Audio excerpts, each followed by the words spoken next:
Hementxe GeoGebrako horria, eta beste behin ere egin dudana izan da aukeratu topatu ditudan material interesgarrietatik batzuk, eta sailkatu ditut niretzako baliagarri diren modu batean.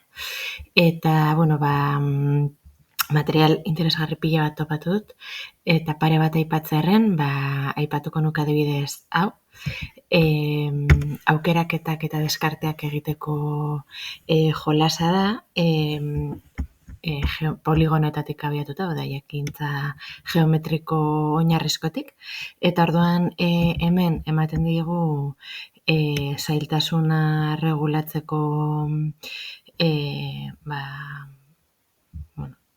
tresna hau, eta hemen ematen dizkigu atributuak, hau da, gure figura hauek sailkatzeko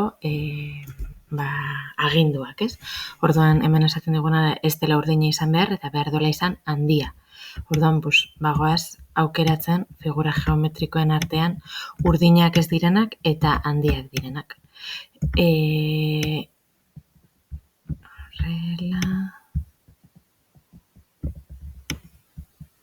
Urdinak ez. Jak. Eta jak. Behin lortu dugunean, hemen siguiente ematen digut, orduan horri eman da, beste agindu batzuk jarriko lizkiguke. Gero eta handiagoa izan zailtasuna, aginduak gehiago dira, eta orduan gauza gehiago izan barritugu kontuan. Eta hau, pentsamendu konputazionala lantzeko oso tresna interesgarria iruditu zait, hainbat mailatan erabili daitekena, ze oso intuitiboa da. Bigarren ziklotik aurrera, nik gehiago ikusten dut, bigarren ziklo bukaeran, hirugarren zikloan. Eta, beste bat, horrela sailkapen honetan sartu da adibidez, izan daiteke hau. Hemen landu egiten dela banaketen kontzeptua, baina batez ere da erronka hemen eskatzen digun hau lortze aldera, ez? Esaten dugu, 8 litroko pitzar bat daukagula, eta 5 litroko eta 3 litroko beste bi dauzkagula. Eta lortu behar dugula, mugimendua ahalik eta gutxien eginda, pitzerretako batean 4 litro geratzea. Orduan, klik egiten dugun bakoitzean, pitxerretako bakoitzean, mugimenduak egiten goaz, mugimenduak. Orduan, adibidez,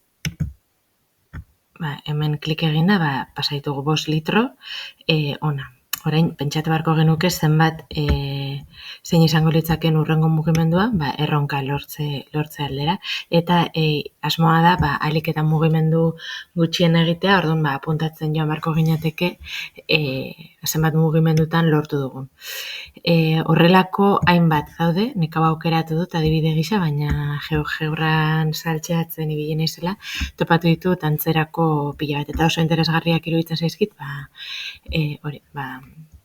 logika, razonamendua eta autoerronka hori ez, ahalik eta mugimendu gutxienean lortzeko erronka hori sustatzeko. Eta askoz gehiago ere aukeratu ditut, baina bi esplikatzarren bi horiek.